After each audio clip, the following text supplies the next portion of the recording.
पांढरा रंग आहे तो एनर्जी, आपण म्हणतो की प्रकाशाचं परिवर्तन करतो.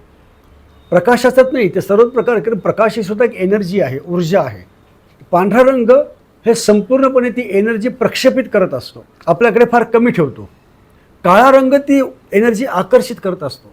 तुम्ही जर भर उन्हामध्ये काळे कपडे घालून हिंडलात तर ते कपडे खूप तापतील आणि तुम्हाला फार गरम व्हायला लागेल. त्यामुळे उन्हामध्ये हिंडताना सर्वसाधारणपणे आपण पांढरे कपडे घालून हिंडतो, कारण पांढरे कपडे जे आहे ती उष्णता बाहेर प्रक्षेपित करते, त्यामुळे ते कमी तापतात काळ्या कपड्यांच्या मानाने. घरावर जर आपण सिमेंटचे पत्रे टाकतो तर बऱ्याचदा किंवा घरावरच्या भिंती असतात त्या पांढऱ्या रंगाच्या केल्या जातात. का? ते जास्त तापू नयेत, त्याची उष्णता बाहेर प्रकाशित केली जावी.